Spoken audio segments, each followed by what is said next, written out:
Hi everyone, thank you for joining the Psychology 2020 Open Day live Q&A. We have our academics, Gabrielle Wiedemann, Karen Maddock, Renu Nachal and Glenn Newbury. And I'll hand it over to our academics now for a presentation and then we'll get into our live Q&A. Thanks very much, Meredith. Welcome everyone to Psychology's Open Day event. We're really happy that you're here and you're interested in hearing about our programs. My name's Dr. Karen Maddock and I'm the Director of the Academic Program for Undergraduate Psychology in Years 1 to 3. And I'm going to tell you a little bit about our programs today. And then we're going to open the floor up to you to ask us some questions and we'll answer them for you.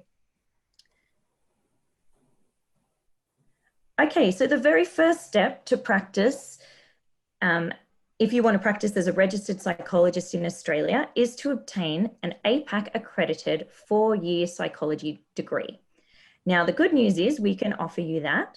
APAC is the Australian Psychology Accreditation Council.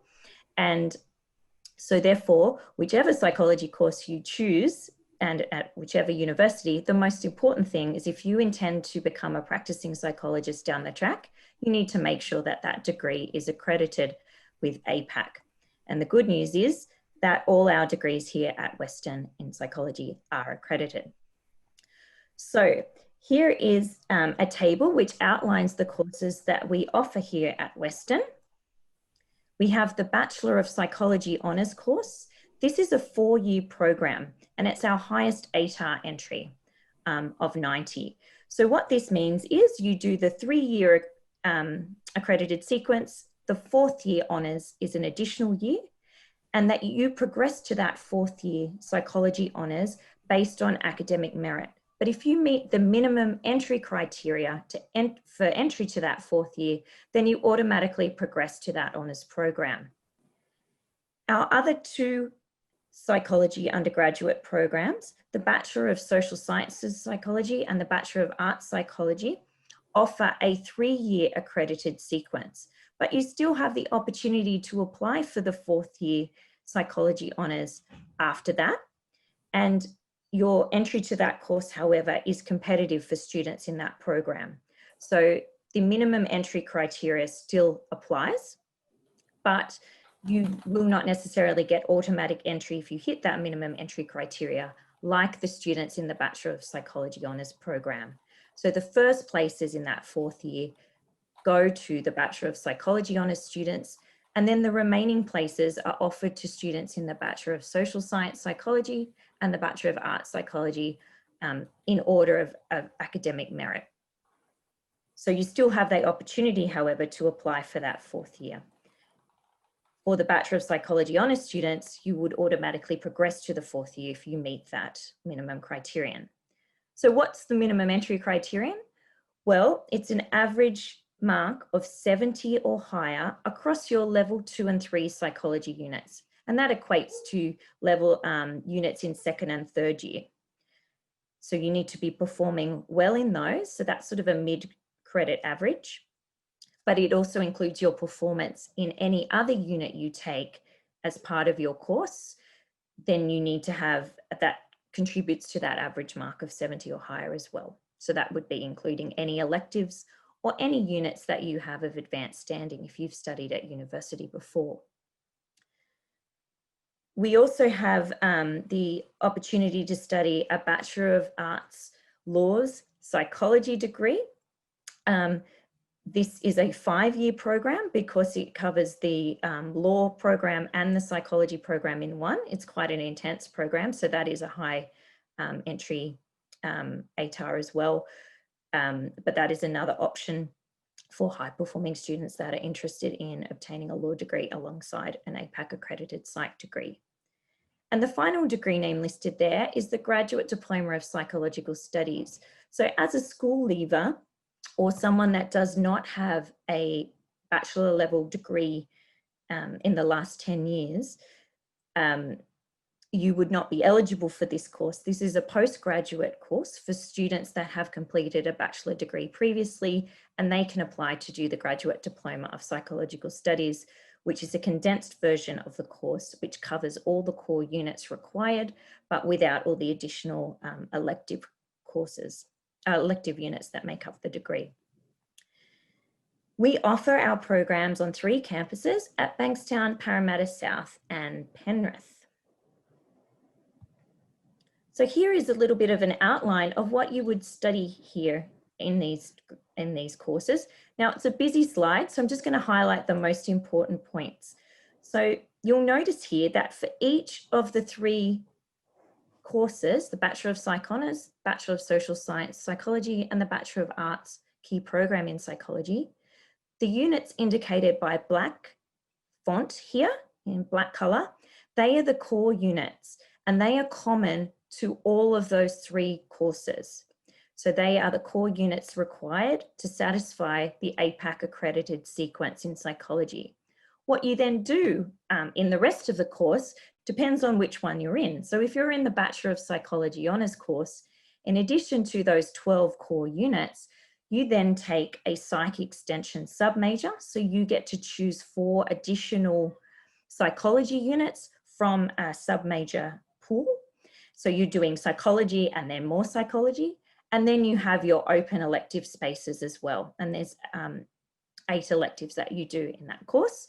And you can take your electives from any area of study within the university, providing you meet the prerequisite requirements or there aren't any enrollment restrictions. So probably a lot of our students take units in social sciences and the arts, but it's not uncommon for a student to take some elective units in, say, engineering or mathematics, if that's what they're interested in. For the Bachelor of Social Science Psychology course, you have those 12 core units that are common to all the 3 courses there, indicated in black. But what you also do are 4 core units in social sciences. So these are indicated in green here. And then you choose a submajor in the social sciences. So submajor options include a child and community submajor, criminology and criminal justice submajor, sociology. They're probably the most popular ones, but there are a few others on offer as well. And so you take 4, you choose one of those submajors and you take 4 units on that topic to make up a submajor. You then have space for 4 electives in that course as well. For the Bachelor of Arts Key Program in Psychology, again, you have those 12 core units, but you have 4 core arts units. They're indicated by blue in that final column there. And then you take elective units as well. You can choose to use some of those electives for an additional submajor. So that's true for any time there are electives. So if you have at least 4 elective spaces in your course, you can choose to package them into a submajor. Or if you have 8 electives units in your course, which is true for Bachelor of Psych Honours, for example, then you may like to do a major and use those electives in that way. So that would be doing 8 of those electives on a particular topic. So how it works for the 4th year. So I mentioned that you have to meet that minimum eligibility criteria. We have 2 course programs open to Western Sydney University students that have completed the years 1 to 3 with us. So for students that are in the Bachelor of Psychology Honours, then they progress to the 4th year with that same course name. For students in the Bachelor of Social Science Psych and the Bachelor of Arts Psych, when they apply to the 4th year and they meet that entry criteria and they're accepted into the program, they're accepted into the Bachelor of Psychological Studies Honours. And for any students outside of Western Sydney University that are applying for our program, so these might be students at other unis like Macquarie or Sydney or New South or interstate, they go into the graduate diploma in psychology. So we reserve the honours places for our students here at Western. So I mentioned that the first step to becoming a registered psychologist in Australia is to complete that 4-year APAC accredited sequence. But that doesn't make you a practicing psychologist at the end. You need to do some additional study. So currently, there is a 4+2 internship, which means 4 years of study and 2 years of supervised practice in the field, after which you are a registered psychologist. However, that that option is closing in 2022. So for students commencing with us next year in 2021, that won't be a pathway for you down the track. But what will be is what we call a 5+1, which is a 5th year of psychology in our Master of Professional Psychology program and 1 year of supervised practice in the field. Or you can do a professional master's, such as the Master of Clinical Psychology, which is an additional 2 years of study, after which you are a registered psychologist. These are the 2 master's programs in psychology that we offer here. So Master of Professional Psychology is our 5+1, Master of Clinical Psychology is our 2 years of study. And as part of those, you have clinic training, and in the Master of Clinical Psychology, the opportunity for placements in the field. There's also opportunity to combine your professional psychology degree with a PhD. Some students choose that option as well. That pathway is longer, so 4 years. After you have finished your master's degree, there is then a registrar program that you do in the field after you leave your studies at Western.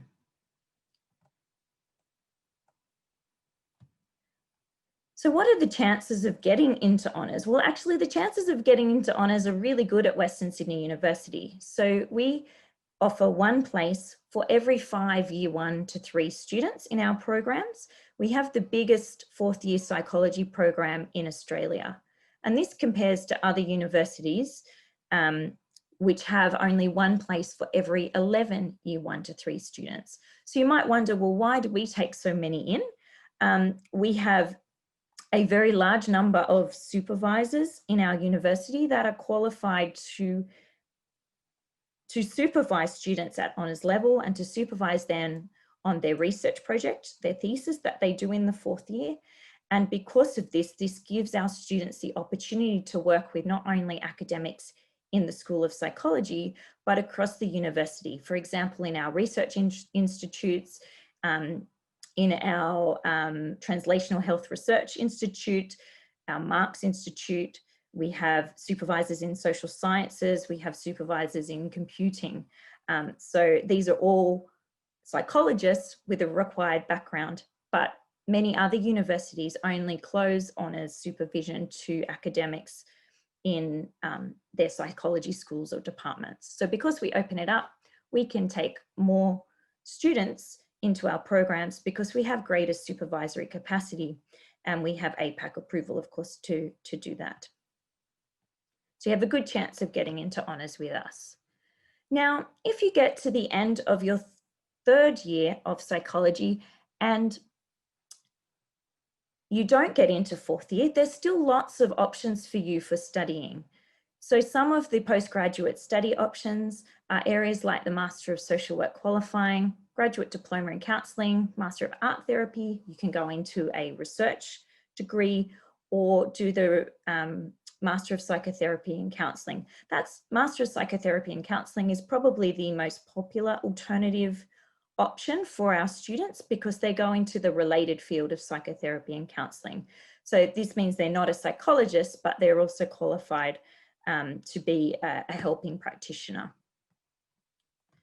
We're really excited that we have a partnership with Wesley Mission, which allows our students to complete the Certificate 4 in Mental Health in conjunction with their degree at Western, so alongside. So our students have the opportunity to obtain that additional qualification, which makes them very competitive once they leave the university because they also have that on their CVs as well.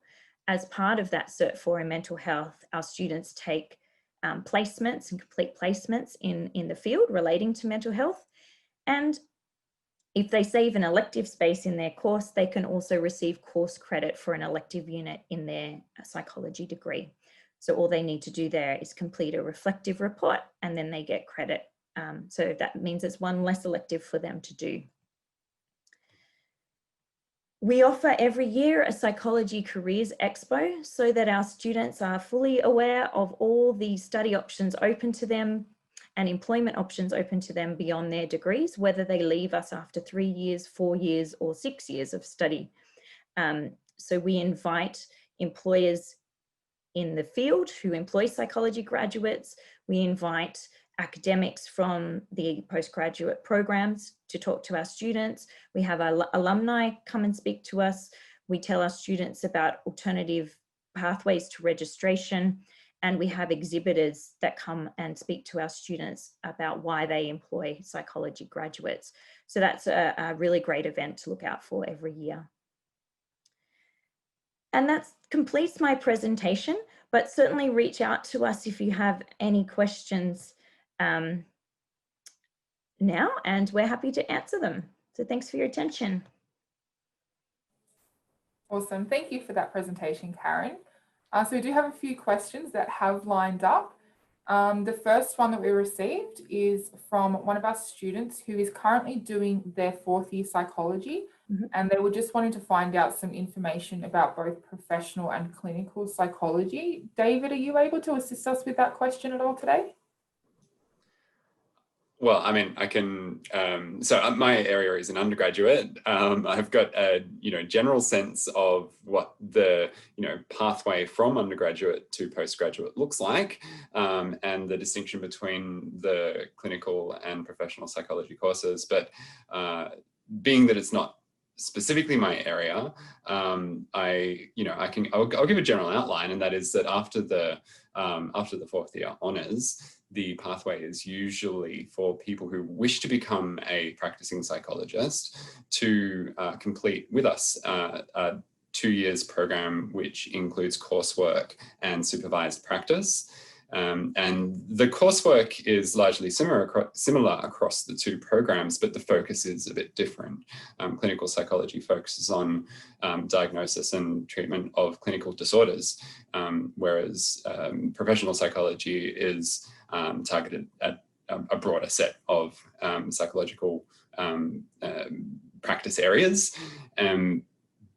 But the feature of supervised training is common across both of those programs. And so that's probably what sort of, it's one of the distinguishing factors of doing a master's with us, is that we have a clinic and we integrate that training and practice into the program.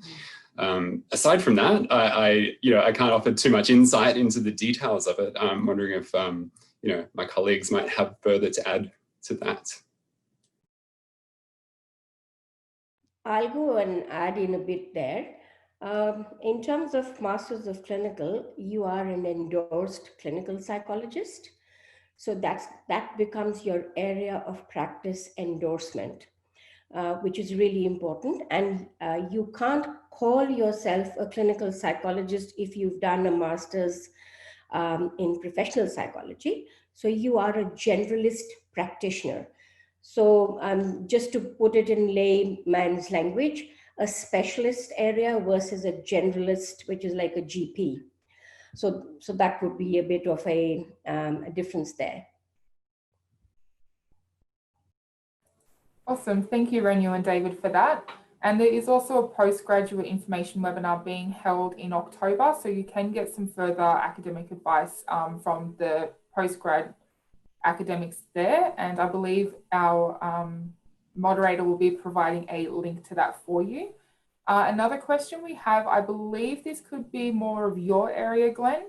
It's if we study in the Bachelor of Psychology honours and do not meet the minimum academic requirements for 4th year, is there another way we can enter the honours year? Okay. If you do any of the 3-year sequences at Western Sydney University and don't get the marks you need to get into honours, then the only way to get entry into an honours course at Western Sydney University would be to take a bridging course, an accredited bridging course at a university other than Western Sydney University. And if you do well enough in that bridging course outside of Western Sydney University, then you would be able to apply and may be able to gain entry into the graduate diploma in psychology, accredited 4th year. So really, if again, just to summarise, if you take on a 3-year psychology sequence at Western Sydney University and don't get the marks you need to get into honours, then effectively you need to go external to Western Sydney University to get your qualifications and come back to Western Sydney University as an external. I hope that helps. Awesome, thank you. That actually clarifies a lot of questions I receive at my job as well. So thank you for that, Glenn. The next question we have is, can I do the Bachelor of Psychology to become a music therapist?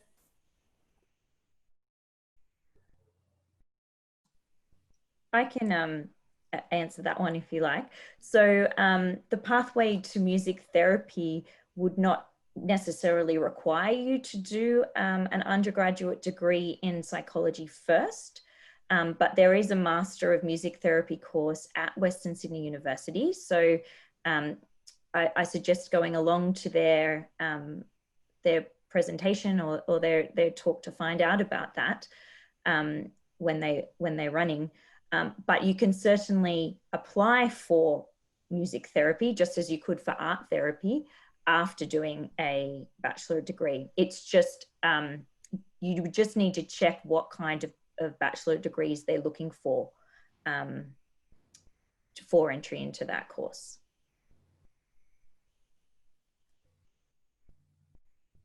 Awesome, thank you. The next 2 questions we have are fairly similar. One person has asked, if we were to study psychology, where can we go from there? And what careers could I go into with a Bachelor of Psychology honours? I'll take this. So it depends where you can go, what you end up with. So do you have a 4-year accredited sequence, or do you have a 4-year plus a master's course? Will depend where you can go subsequently. Our 3-year and our 4-year students end up in a variety of different careers. It's possible to do school counselling after you have a 4-year degree. You have to do some education qualifications as well, but that's one pathway that you can go into. You can go into any career which just requires a 4-year degree, so any kind of graduate program, and they're often quite keen to have psychology students because they have a really good understanding of scientific principles and evidence evaluation. So any kind of graduate kind of program you can go into. Some people go into kind of human resources type work. You can do assessments of various different psychological profiles once you have a 4-year degree. So there's a variety of different careers you can go into, unless you have the 4-year sequence plus the additional kind of either 2 years of supervised practice or your master's degree. You can't necessarily call yourself a psychologist though. So you can do work which is related to psychology, but you won't be able to call yourself a psychologist unless you have that additional kind of qualification. Awesome, thank you, Gabrielle. We have had a couple of questions that we have answered live, but I'll also answer just for the recording. We have had some people ask about the HSC True Reward program who've received their offers based on their Year 11 marks. Just to let you all know, you don't need to enroll now. All you need to do is complete your HSC. Once you complete your HSC, around December 18th, you'll receive a follow-up email from Western Sydney University that will have your student ID and steps on how to enroll. And we'll also give you a phone call just to see if you have any further questions and need any further assistance enrolling into your course. So I could fill that one for you guys. And we've also got someone asking, are you able to practice as a provisional psychologist whilst studying the masters? That's a good question, but the answer is unfortunately no. So you have to have, you cannot do that until, so basically they're rolling out, or they're finishing up this 4+2 internship. So if you had have gone into that program, you would do your 4 years of study and your 2 years supervised practice. So you are seeing clients there, but you're you are being closely supervised. But if you're in the master's program, you'll be seeing clients again as part of your study. So you will see clients, but you can only see them within the context of your study. So either at the university psychology clinic or at the placements where you will be placed, but you are again closely supervised there. So you might run some independent sessions with clients where your supervisor is not present, but those sessions are recorded, but you cannot go out independently and see clients independently of your program of study. You would not be allowed to do that. Awesome, thank you. And there's just another question regarding if you start doing the Masters of Professional Psychology, can you then transfer to a Masters of Clinical Psychology? Okay, I can answer that. Yes, you can. Depending on your mark again, there is a process of applying, reapplication to that program. And the common units, you can get credit for those common units, provided you are able to be successful in the interview and the mark that is required. So there is a possibility, and many of our students do that, and that saves some time as well, because if you want to go in and do some supervised work, and if you are able to get that, some students take a gap year and apply again, but others do like to carry on and do a master's in professional. And then later on, once their mark is there and they have reapplied, they can go through and that whole process again. And as I said earlier, if selected, they can certainly do that. And just to add to that, because Renu made a really good point. So entry into the master's programs is based on your academic performance, not just in honours, but across the first 3 years as well. So you really need to be keeping up a good academic performance from the beginning. But then in addition to that, there's an interview that you do for those master's courses too. And then offers into the program are based on both your interview performance and also your academic marks. Awesome, thank you, Karen and Renu. The next question we have is, if we aren't interested in becoming a clinical psychologist, are there still a wide variety of career paths, or is it focused and narrow towards clinical psych? Is the Bachelor of Social Science Psychology the best path? The undergraduate degree in psychology is really a science degree. It's about teaching you about the science of psychology, how to assess evidence, how to create new knowledge about psychology. And so from that 3-year or 4-year degree, people go out and do a wide variety of different things. Some people end up in social work kind of careers, working with Department of Community Services. Some people end up in sports kind of training, doing skill acquisition. Some people end up doing school-related educational psychology. There's a wide variety of things that people do after that 3 or 4 year degree. In fact, the majority of people don't have postgraduate training. They only have a 3 or a 4 year degree, and they do a wide variety of things which are related to psychology, but they don't call themselves a psychologist. That's the main difference. So they use their psychological skills, but they don't call themselves a psychologist. Awesome, thank you for that. A little bit more to that, just on the, I guess, the distinction between the Bachelor of Psychology and the Bachelor of Social Science Psychology. The Bachelor of Social Science Psychology is a great degree, and it does package together those social science components, but you can actually do effectively the same degree from the Bachelor of Psychology, because the Bachelor of Psychology has the flexibility of 8 open electives. And so you could choose, if you wanted to focus on the social sciences from the Bachelor of Psychology. The benefit of doing the Bachelor of Psychology is that it has the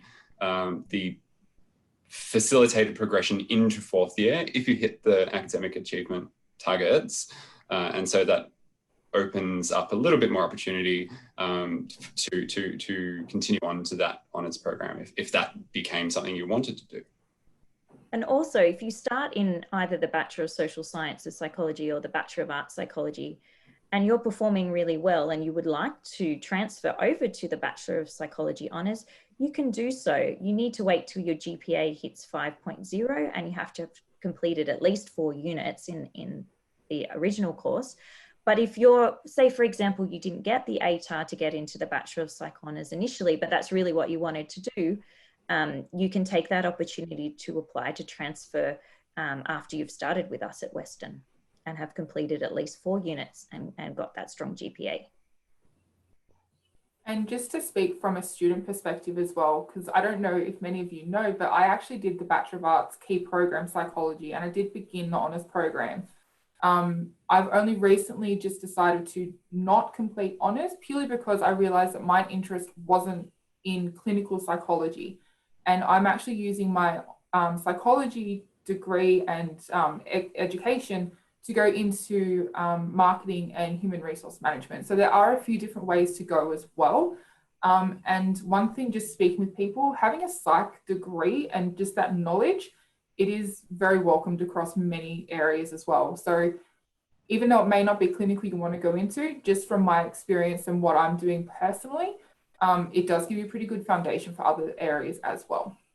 Just a student perspective tip there. Thanks, Meredith. That's great. It's great to hear your story. That's okay. And I did psych with Western too, just a heads up. And it was really good and I enjoyed it. So do psych. Also, does the Bachelor of Psychology Honours have any required hours for work placement, and which years are these in? I might probably answer that. Within the honours, other than that one unit that Karen highlighted, where we have a partnership with Wesley, there is one other unit called as Community Engaged Learning. That's an open elective, and students can take that elective. And within that elective, they do get the opportunity to complete some supervised placement. Supervised placement, for now, we are offering in aged care facility. And you all know, because of COVID, there have been lots and lots of restrictions around. So we had to kind of change the way that the placement occurred this particular year. We had an online kind of a placement, and students were able to engage with the elderly residents in the aged care facilities online via emails, phone calls, and so on and so forth. Other than that, this unit also provides an opportunity for students to travel overseas and complete those hours. If we have been successful, for example, in getting new Colombo Plan scholarships for students, which we have been very fortunate in having. So we've completed 3 of those programs, and we have funding for another 3 to go. So students who will come in here, and if they wish to do that, they can do that placement either here locally or have an international placement where we travel for about 3 weeks and we take the students around various parts within the Indo-Pacific area. Yeah. So yes, there's the opportunity to take those elective units that have that placement opportunity, but in our core psychology sequence of our APAC accredited degree, there is no placement component. And that's true for all accredited year 1 to 3 sequences. Any placement that's offered would be as an elective. And that's because the focus is, as Gabrielle was saying, on the scientific study of mind, brain, and behavior in essentially the first 4 years. So in the 4th year, if you progress to honours, then you will learn a bit more about counselling skills and assessment and intervention. And this is good preparation for if you go on to further postgraduate studies.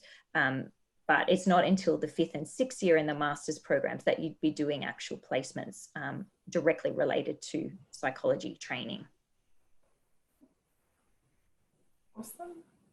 Thank you for that, guys. And the next question, is it true that you must get a specific mark at the end of university in order to become a registered psychologist?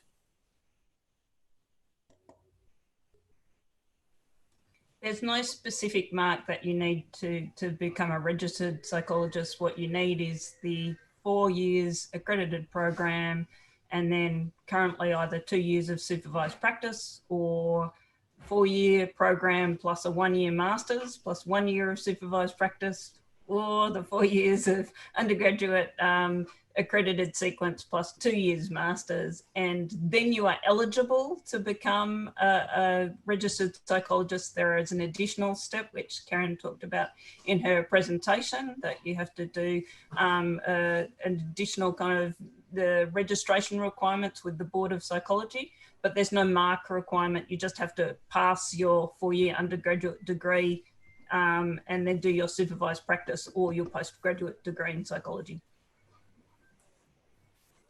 Awesome. Thank you for that. Sorry, can I just chime in here go for it. momentarily? It is, I think, fair to point out that it is quite competitive, however, because there are very limited places in the master's programs. And so there is no target mark, but it is competitive. So you're in a pool of, quite competitive people who have achieved, very strong marks across their program. And so, and also it's fair to point out that going into honours, there is a target mark. So it requires at least a minimum threshold of 70% across your advanced level psychology subjects. So actually all subjects, I should say. We exclude level 1 subjects. So your first year typically is like a, training sort of moment, and then it becomes competitive. So, not to dissuade attempting it, but it's worth being aware that it's not just about completing the requirements. You do have to build a portfolio of skills and competencies that you can demonstrate within an interview setting, because I believe that that's part of the progress into a postgraduate course is an interview, which is a competitive interview. So. Thanks, Gabrielle and David. I think it's probably good to just point out what that entry requirement for honours is again, in case you missed it. But it's the average mark of 70 or higher across your level 2 and 3 units that you study in years 1 to 3. And then for the level 2 and 3 psychology units, you need to have a credit or higher in the majority of those. So there's two parts to meeting that eligibility for honours. Awesome. Thank you, guys. So the next question we have is, what would be the requirement for the undergraduate of Bachelor of Social Science? I've done my Certificate 4 in mental health and currently studying my Diploma of Counselling. So just quickly, in terms of the admission requirements, you would just need to meet the equivalent, the ATAR or equivalent. So we can definitely assess your Diploma of Counselling once it's completed as part of your admission requirements. If you're wanting any information regarding advanced standing for the Diploma of Counselling or the Certificate 4 in mental health, I will hand that over to our academics, and they can give you an idea if there would be any chance of advanced standing. Otherwise, it would just be an application if you receive an offer, you would just apply for advanced standing and have it assessed, as it is done on a case-by-case basis. But did anybody have anything to respond to that question on top of the admissions? Yep, David? Sorry, I was on mute. We do have, there is an articulated pathway from the Diploma of Mental Health. There's a range of diplomas. Let's say it's a Diploma of Community Services focusing on mental health. There is a pathway that includes 80 credit points of advanced standing. And the details of that are listed on the site, but they articulate into the social science degree. So it will account for your core social science subjects within the Bachelor of Social Science Psychology, and an additional four units of social sciences, which might be part of your submajor, or they might end up as open electives. And if you do go into the Bachelor of Psychology, that would be 80 credit points of open electives. There is one unit in there that does feature in the psychology stream, but that's probably a little bit more detail than is necessary for this little summary. But yes, there is recognized credit for that pathway. Awesome, thank you. And the next question is, what is the difference between studying psychology and counselling?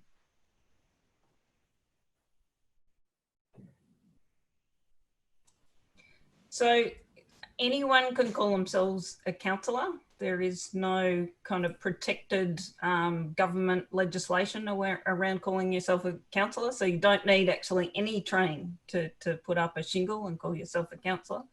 To call yourself a psychologist, you absolutely have to have registration with the Board of Psychology to call yourself a psychologist. So I would say in terms of the training that is required then, the model for psychology is as scientist practitioner, so that you get basics in the science of psychology in your undergraduate degree. You get an understanding of how it is that we generate knowledge about behaviour, brain and mental states. And then your subsequent postgraduate training is about the skills that you need to be a professional helping people. So it is that the psychology is a much more rigorous kind of type of training. You can also then get Medicare rebates for the treatment of patients as a psychologist, which you can't as a counsellor as well. So it's a rather different thing being a counsellor compared to being a psychologist.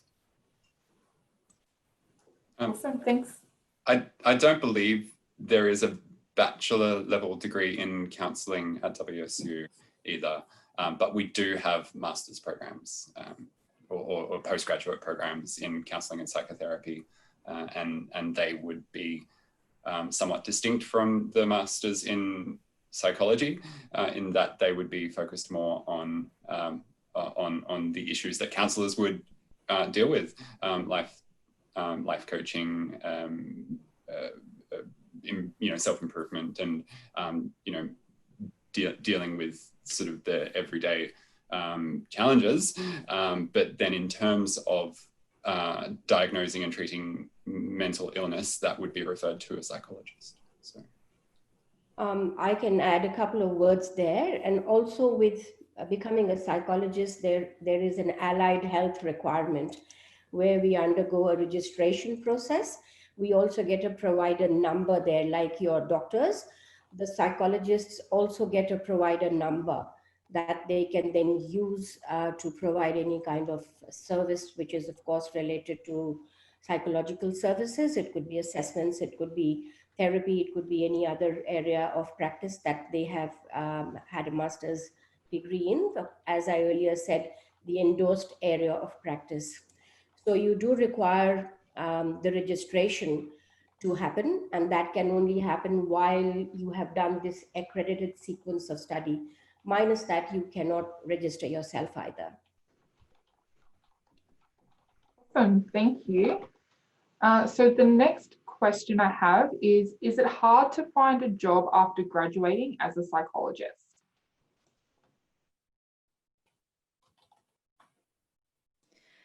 Good question.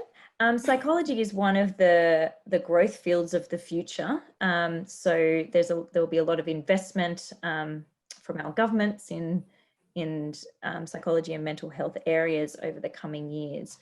It really depends what field that you want to go into. I mean, I think the advantage of a psychology degree is it just opens so many doors for you. So, even if you are leaving after the third year pathway, the kinds of jobs you can apply for are so diverse. So you could go into, human resources positions, in business areas, you could go into marketing, you could go into research, you could work in hospitals as part of a research team, you could work in public health and the community services, you could work in education or education support, disability services. People with a psychology degree go into all those different areas, and statistics, they go and work for the Australian Bureau of Statistics because they have statistical training. There's just so many doors that open after a psychology degree. So I'd say in terms of getting jobs in the field, you're actually at a real advantage because you can apply, you're qualified to apply for so many different jobs.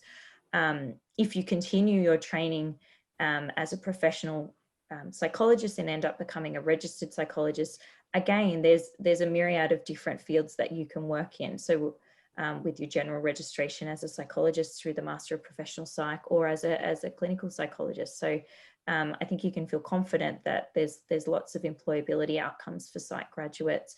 And we showcase that in our Psychology Career Expo. So we bring exhibitors from, you know, not-for-profit organisations, from big companies, from government departments in to speak to our students, just to show the range of options that are out there for psych graduates. Awesome. Thank you for that, Karen. And the next question we have, which I think kind of follows on from what we were just discussing, was what are some of the degrees students tend to take alongside the Bachelors of Psychology honours?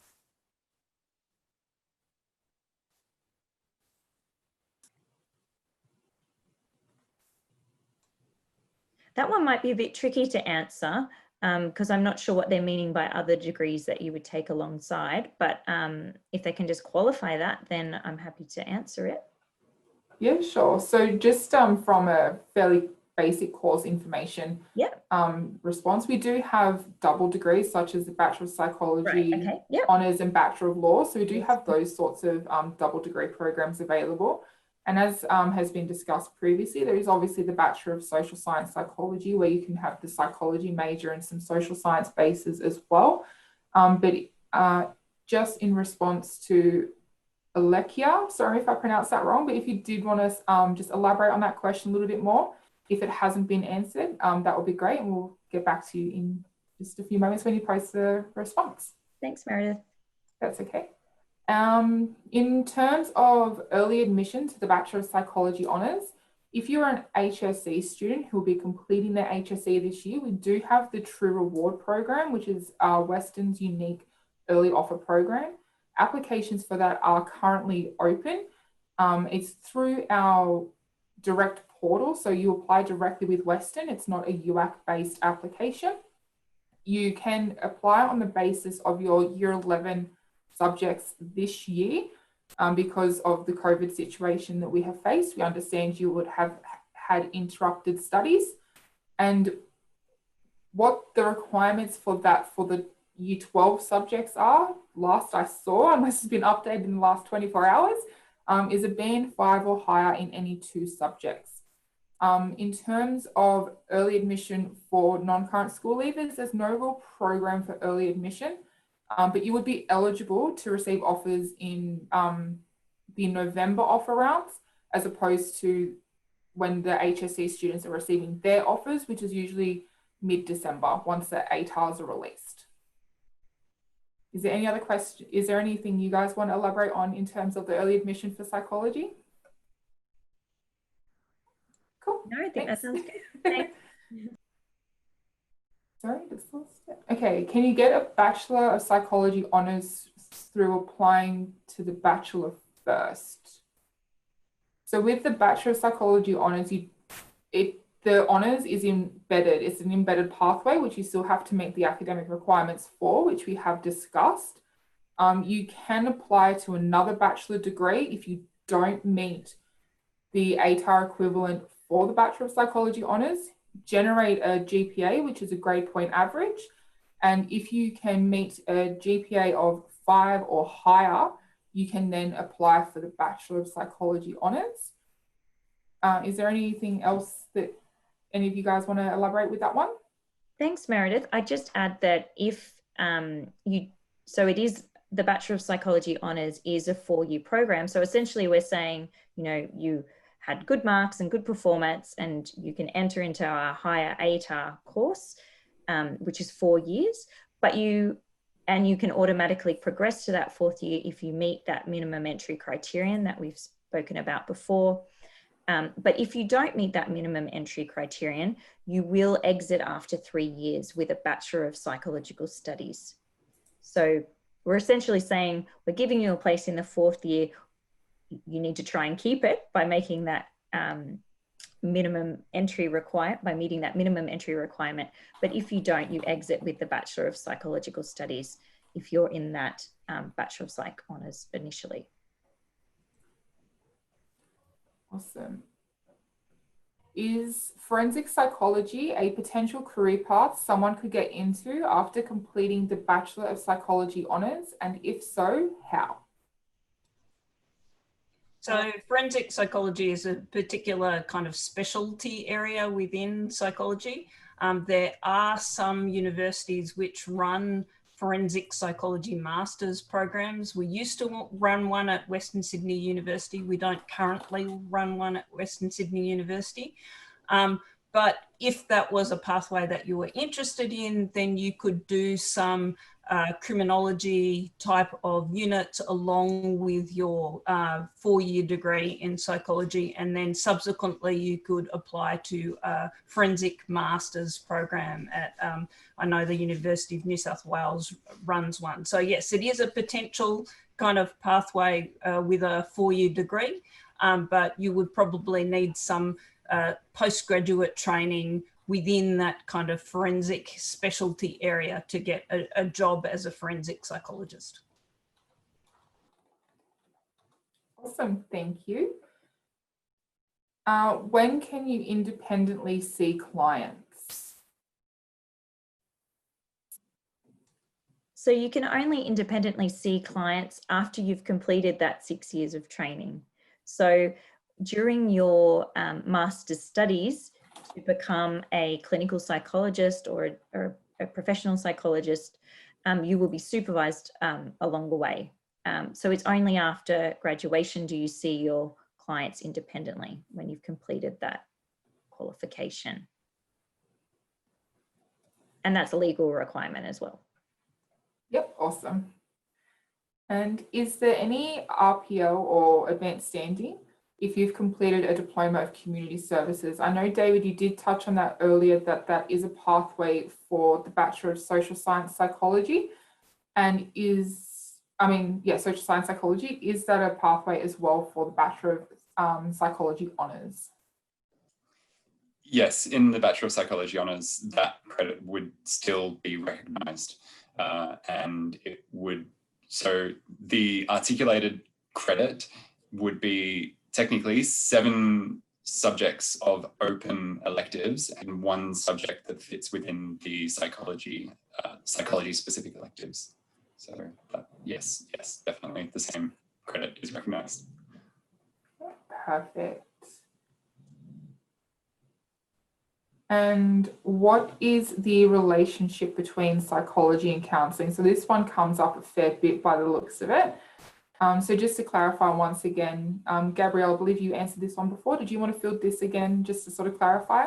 Yeah, absolutely. So psychology is essentially a scientific discipline. It's an area in which we carry out studies where we find out the causes of human behaviour, of mental states, and of psychological disorders as well. So the application of psychology is very, very broad. It deals not only with abnormal psychology, but also how it is that normal people operate as well. In the practice, as a counsellor or a psychologist, the distinction is really about the kinds of clients that you might be seeing. So as a counsellor, you might be helping people with their everyday adjustment issues, but not necessarily issues which are diagnosable mental health disorders. So to get a diagnosis of a mental health disorder, you have to be seen by a psychologist to get that diagnosis. And then they can do psychological interventions with you, which are based in science and on best practice evidence. So it's the scientific basis of the disciplines, which is really quite different between counselling and psychology. Perfect, thank you.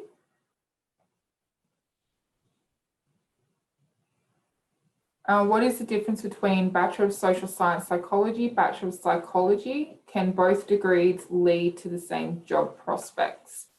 So I feel we've covered this pretty well already in terms of psychology. You have to have the pathway towards honours, you have to meet the academic requirements for honours and move on to masters, whether it's being professional or clinical. So in that sense, they do lead on to the same kind of job prospects. Was there anything that you guys wanted to elaborate a little bit more on with that question? Or do you feel that's been covered throughout this Maybe Glenn's the conversation? best one to talk about this.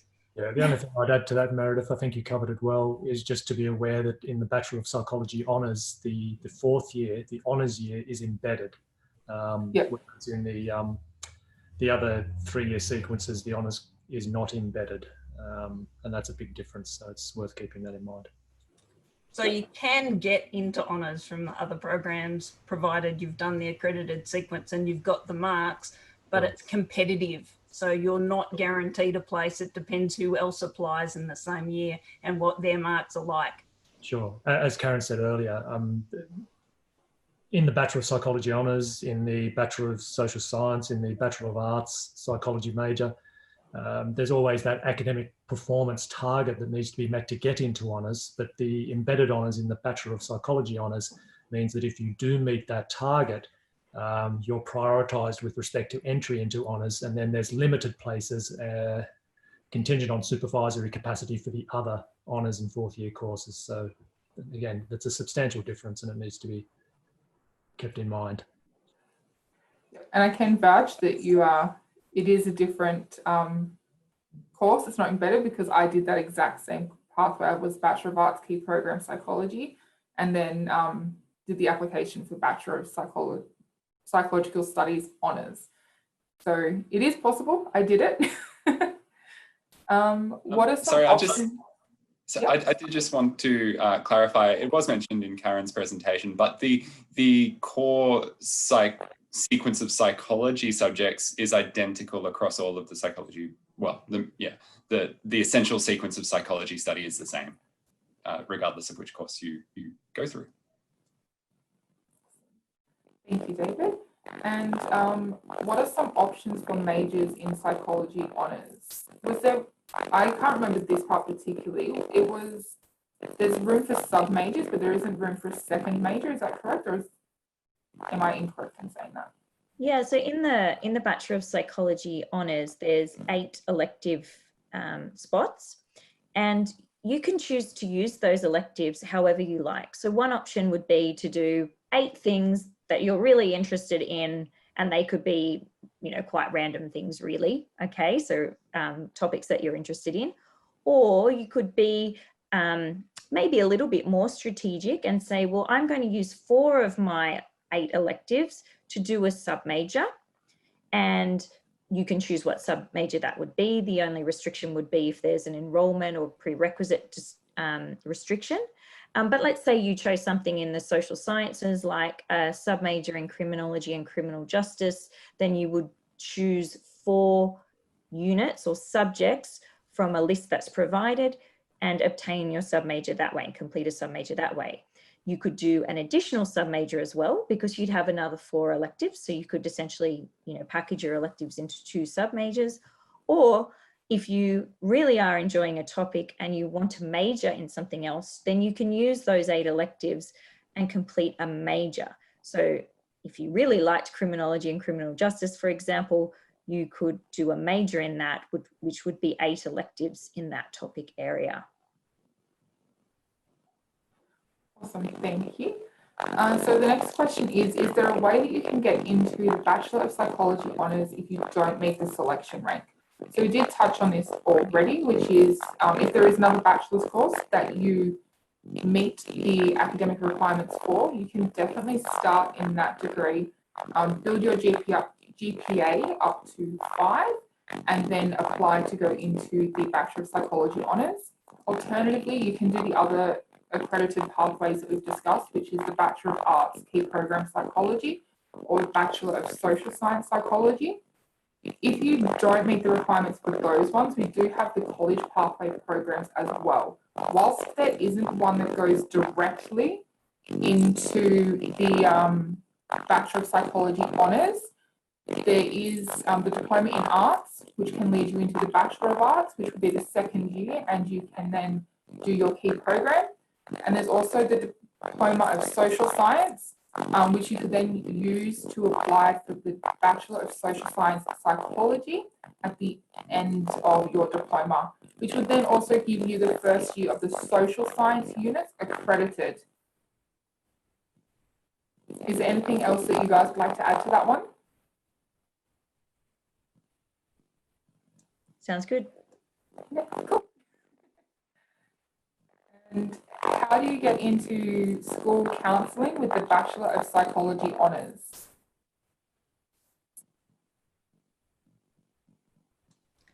So there's a couple of ways. So after you complete your honours degree, you could go on to do a master's in an education related field that leads to you specialising as a school counsellor. The other option is for someone that has a teaching degree already and so much teaching experience to go back and do school counselling as well. But they need some psych background. They need to have completed some psychology units at university at some point as well. So there is potential to go into that area after honours as well. But you do need that teaching side first. So you need to get a Master of Teaching. Or a graduate diploma possibly of teaching. I think University of Sydney does offer a combined kind of a course. We don't offer that, but they do, and that's after the third year. It's a kind of a diploma which has both the components. It's got some units in psychology and the others are related to education, but some background of education is certainly required. Awesome. One moment.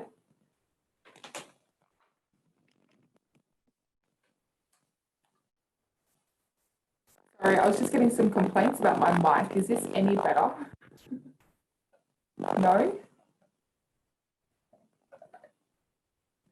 Okay. So, the next question, sorry, is I studied psychology in Poland. I have completed 3 years of studying here. Sorry, 3 years of studying there, but in Poland, psychology doesn't have a bachelor's degree. We are only doing a master's degree, which lasts 5 years. Without a bachelor's degree, but with providing all of the syllabuses and everything we have done for the past 3 years, is it possible to transfer? If so, how would the process look like? Thanks for your question. So the first thing you would need to do, we are aware that a lot of the psych programs at universities overseas don't have a bachelor's. It's just, straight 5 years. So the first thing you would need to do is to contact the Australian Psychological Society, okay? Tell them what qualification you have and whether it is equivalent to a 3-year degree here at Western. If it is, or a 3-year APAC accredited degree. So if it is, and you have already completed an equivalent requirement, equivalent degree of 3 years in psychology, then you would be able to apply to an honours year or a 4th year in psychology, which if you'd studied abroad would be the graduate diploma 4th year in psychology. If, however, you found out that your qualification is not equivalent to a full bachelor's degree that's accredited 3-year sequence in Australia, and you were intent to progress here and to carry on, say, to become a registered psychologist in Australia, you would need to complete a degree that's equivalent to our 3-year sequence. You may be able to get some advanced standing for some of the units you completed in your previous study. We would need your syllabus or learning guides and to make that assessment. So there is potential for credit there. But the very first step would be to contact the Australian Psych Society to find out if your degree is recognised here as a 3-year qualification in psychology. The other thing I'd like to add there is the number of years that you have had your last degree for, and how now that you're applying. For example, at some point in time, there was a 10-year leeway, if you want to call that. So if your degree was more than 10 years old, then that was not acceptable. But the Australian Psych Society certainly would be the way to go, as Karen said, and also to check if your degree was before or after, like the number of years that you've had that degree for. Yeah. Awesome, thank you guys. So does the worked hours, so work placement, come through the university, or do students have to search for that themselves? If you're doing a master's program, then the supervised practice is organised for you by the university. So you do some of those hours in the professional master's program, but then for the subsequent 1 year of supervised practice, you have to find your own hours. If you're doing the 2 years clinical masters, then all of your placements are organised by the university. Some of those will be within the university clinic itself, and some of those will be with outside organisations, but the placements themselves are organised and reviewed by the university, so you don't have to find them as a student. But we only do it in the postgraduate programs. Awesome, thank you. And just a quick clarification again. So someone has asked, I'm not sure if I have the terms right, but what is the difference between professional psychologist and a clinical psychologist? I think you have to study longer to become a clinical psychologist. Is that correct? I'll answer that. It's again the master's program that you are enrolled into. So to be a clinical psychologist, you must have completed, or you should have completed, a master's in clinical psychology. To be called a sports psychologist, then you have to have a master's in sports psychology. If it was educational and developmental, then you've had to do a master's in developmental psychology, and so on. So the key thing over there is what master's program have you successfully completed to be endorsed in that area of practice, as I said earlier. If you have not completed a master's program in a specified area, then you are a registered psychologist, but you cannot title yourself as any of those. So it's not that if you're working in a sports setting, you can't call yourself as a sports psychologist. You could still be working at the hospital, but you cannot call yourself as a clinical psychologist. You will be a registered psychologist, but not the area that you want to call yourself if you were working in that workplace.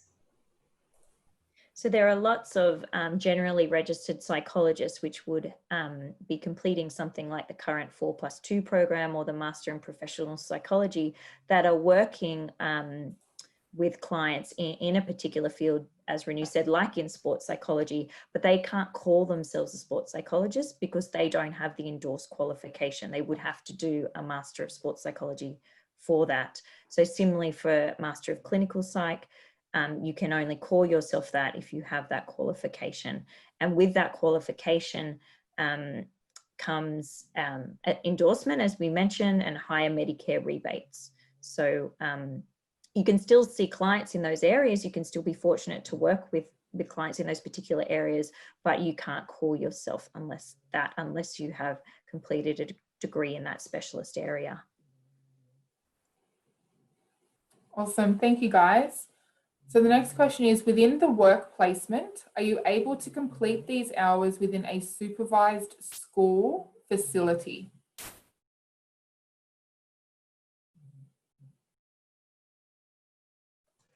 So in the master's programs, I think this is what you might be referring to, there are certain placements that you must complete as a part of that degree. For example, you must do a placement, at least one placement working with children, for example.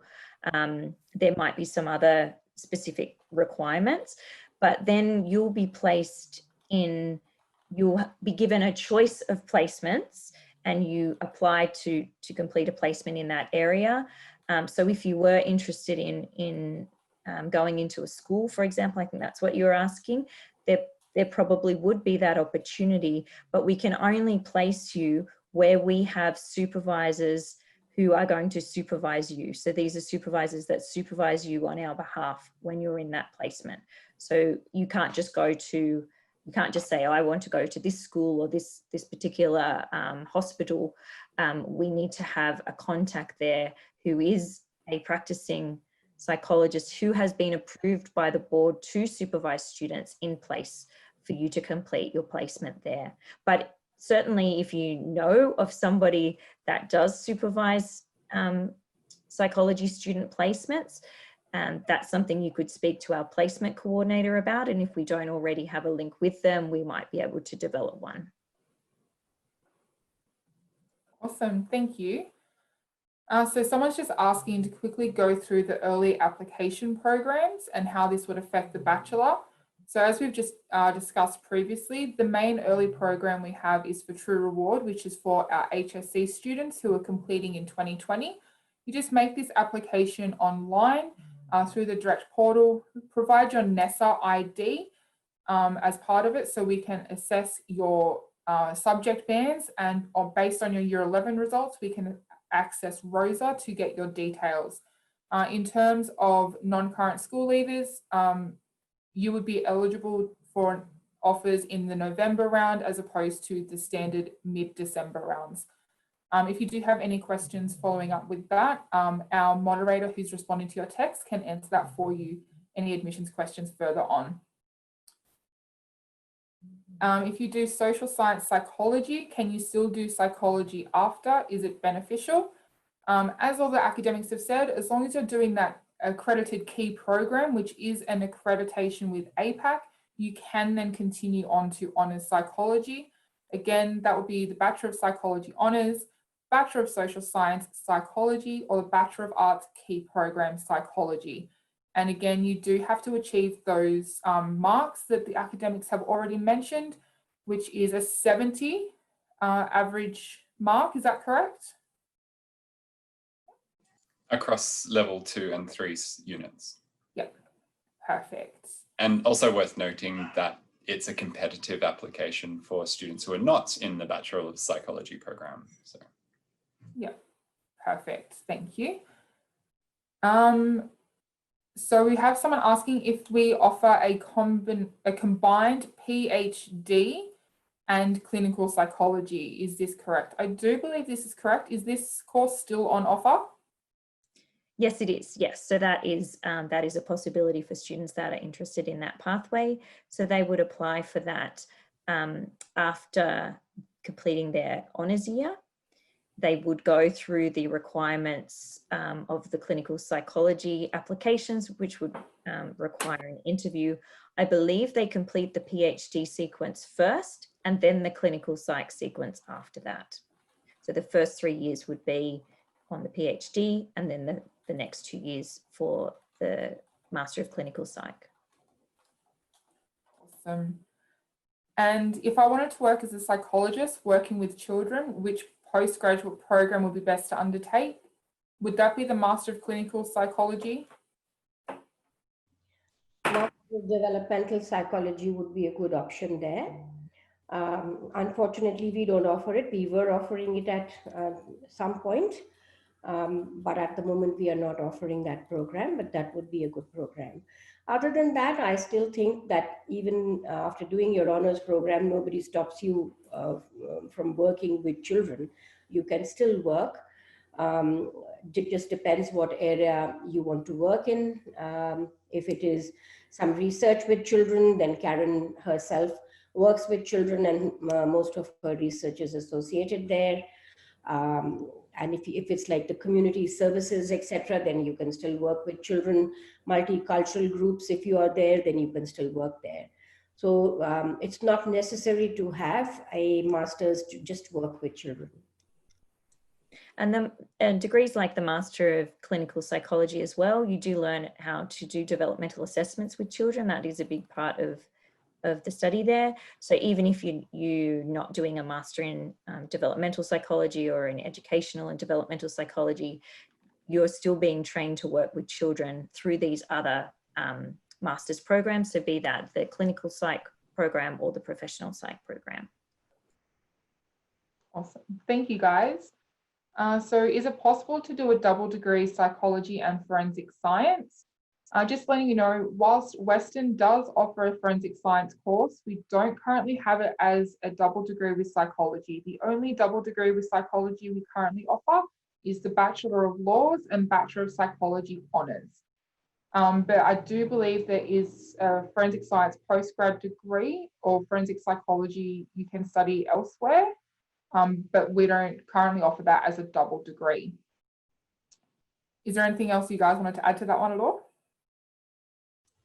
If you're interested in the kind of forensic aspects of psychology, so criminology, criminal justice system, you could do the Bachelor of Social Science, Psychology, and do some of those criminology and forensic science, forensic criminology type subjects.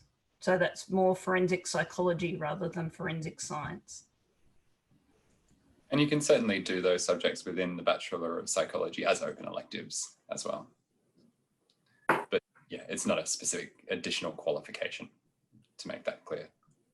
Yep, perfect.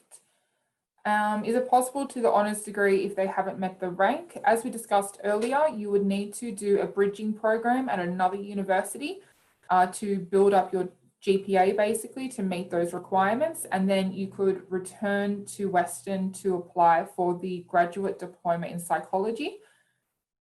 Is there anything else further that wanted to be added to that particular question?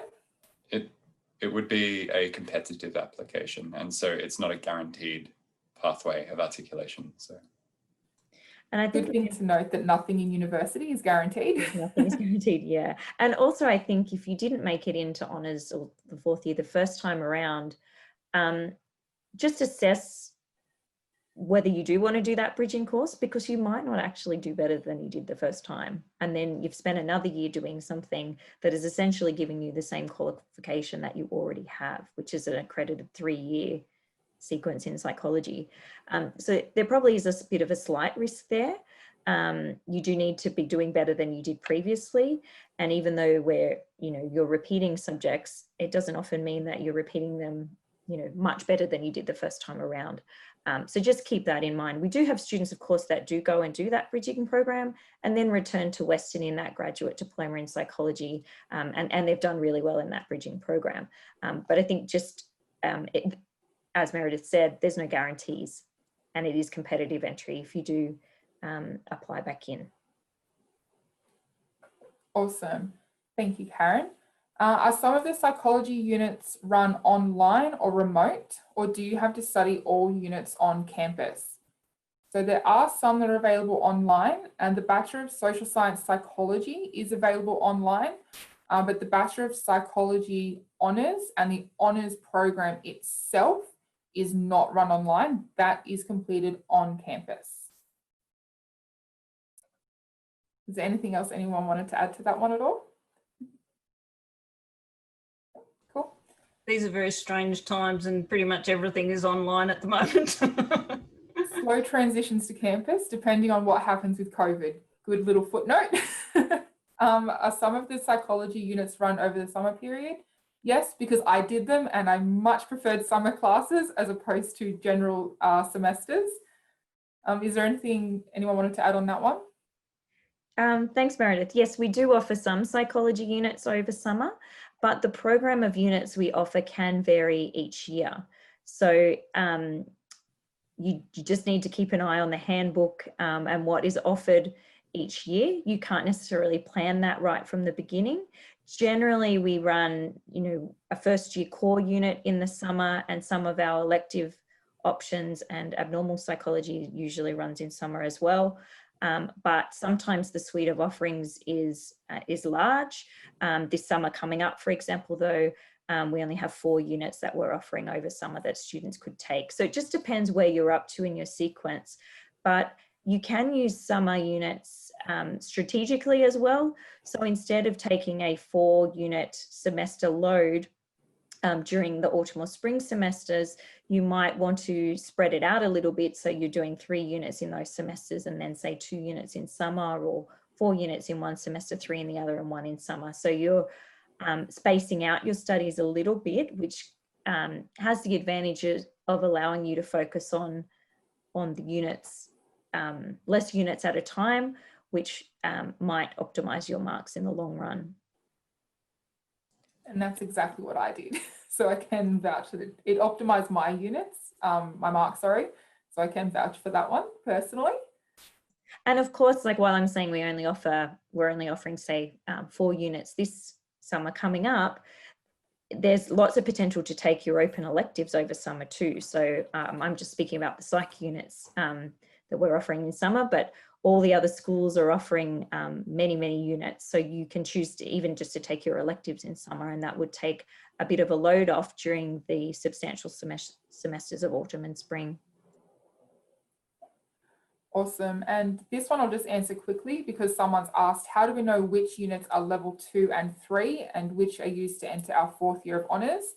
Level 2 and 3 will be, or each unit that you study is covered in the handbook, which you use throughout your entire degree to choose your units. And each unit, when you go into that specific unit handbook, will have what level it is.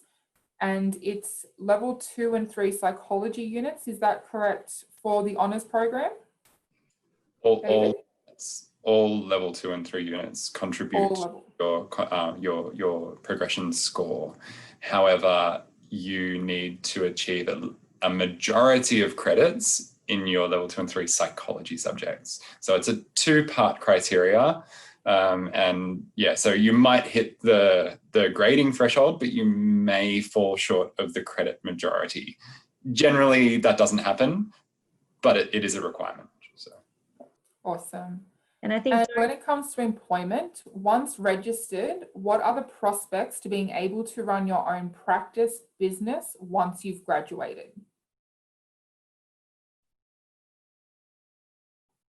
So if you want to run a practice as a psychologist, call yourself a psychologist, get Medicare rebates for treating people as a psychologist, you need to have your registration as a psychologist in order to do that. And provided that you've got your registration with the Board of Psychology, you can set up your own business as a psychologist and run a practice. Often people start working for somebody else's practice first before they go out and on their own, because it involves kind of building up a clientele and things like that. But provided that you are registered as a psychologist, you can run your own practice.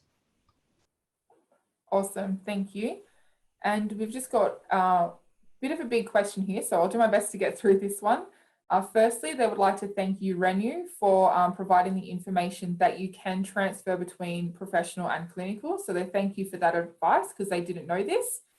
And they were also asking, as they are applying to Western Sydney University as an external for 40 honours, and they were also asking about the Master of Professional Psychology. They just wanted to know what aspects would you say will be imperative for them to focus on to then transition into the clinical program. So would they need to find specific volunteer opportunities or aim for a particular grade point average or specific unit grades to improve their chances of transferring successfully to the clinical program? I would say all of that is important. If they can gain better skills by working, that would be an add-on, because that helps. If nothing, it helps in their interviews. Also, it indicates that your interest is there in that area and that you are doing your best to improve upon your skills. So which is a good thing, which is persistence in the area that's really required. And apart from that, of course, the marks are necessary because all these programs are very competitive programs. So the mark is required. Now, in terms of what units they need to take in order to transfer successfully, because this is an undergraduate group of academics, I cannot really pick up the number of units and say, these are the specific units that are there. But there are common units, as we did mention, and there are specialized units within clinical psychology. So the common units between the two programs are the ones that students can pick up and then focus on those and do part-time. That's something which many students prefer to do. They do it part-time. They take few units and then spend the rest of the time working under supervision, because they can do that as a professional psychologist after doing their 4 years of accredited sequence of study. So that's a possibility. So those permutations and combinations students have used and very successfully. We know those students have gone into master's clinical and they're doing pretty well there. Yep, perfect. Thank you for that. And just the final question that we will cover today, and just a quick overview again, because we have covered this briefly before, just the process of becoming a high school counsellor. So that's the Master's, Bachelor of Psychology Honours program, followed by a Master's, and they do need to be a teacher as well. Is that correct? That's right. You do need some teaching experience. My understanding, there is a distinction between being a school psychologist and a school counsellor. To become a school counsellor, you need, I believe you need to have completed your honours, or you need to be eligible to enter honours. I can't remember if that's the accurate distinction, but yes, you do need a qualification in teaching, but to become a school psychologist, you also need to be a psychologist. The Department of Education site will have some information on there about how to become a school counsellor. So you might want to check that our advice is current, but we are answering your question to the best of our knowledge. And I also think, like David is saying, these are two separate things altogether. One is counseling. The areas are very diverse there. It's counseling is counseling and psychology is psychology. So those are two very different areas. So if you were wanting to do or become a school counselor, then any degrees, diplomas, etc. in the area of counseling is what is required. So you can't do all that and call yourself a psychologist, or do a 4-year degree in psychology and call yourself a counselor. No, neither of them works there. But to be a school counsellor, you do need some psychology training. So you need at least 3 years, and I think you need 4 years to be a school counsellor. Yeah, I think so as well, but I just can't remember the exact details of it. So yes, repeating Karen's advice, the Department of Education has some fairly detailed information and also scholarship pathways for students who are interested in pursuing that kind of career outcome. So yeah, check it out. Awesome. And just quickly, if you guys have this information or know some tips, we do have someone asking what the interview is. I'm assuming this is for clinical psychology, and what it consists of and how to best prepare for it. And we're also going to provide information about the upcoming postgraduate information webinars as well. So I can't give away too much about what the interview involves, but they definitely will be asking questions about your experience and readiness for completing that program. But I think it's not like a job interview where they might say, oh, what skills do you think you can bring to this program? There's a lot more applied questions. So you'll be given different scenarios that you might face in a clinical context, and you need to answer, how do you think? Now, we do understand that you don't have training in that specifically at this point. How would you handle this particular situation? Or, ethically, what would be the best thing to do here? Because you do have, some background information there. So it's about assessing your readiness for that program as well. But certainly at the postgraduate information evening, our clinical psychology team, our postgraduate psych team will be there, and you can certainly ask them questions about that interview process. I will say though that the interview does play a big part in your acceptance into the program.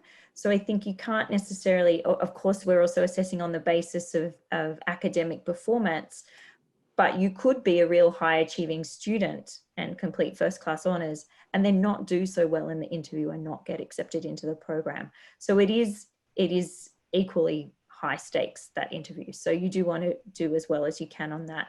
But during our your fourth year in honours, we also provide information sessions for the current students for applying to those programs as well. Because you know, we want our students to do well in those interviews, and we also recommend that you apply to master's programs, not just at Western, but at other universities as well, because it really is so competitive to get in. Awesome. Thank you so much for that. And thank you for your time today, guys. That is all the time we have in terms of our Q&A session. It has gone over time, but thank you so much for sharing your insight and your knowledge with us. And if anyone does have any further questions, feel free to get in contact with the university and we'll be happy to help you out. And for those who were inquiring regarding postgraduate information, feel free to attend our postgraduate information webinars being held in October, and there'll definitely be some more information there as well for postgraduate studies. So thank you all and have a lovely afternoon. There's also the Sunday session if anybody wanted to, was really desperate to get a question answered or wanted a little bit more information. So that's true too. Yeah, jump in. And also from my end, thank you if you're still watching for all those questions. Great, great to hear of the set of obviously the experiences that are bringing you here to be interested in this course, and hopefully we see some of you in the future. You all sound really engaged already, so that's great. Thank you. So we look forward to meeting you. Awesome. Thank you all. Have a lovely afternoon. You too. Bye. Bye.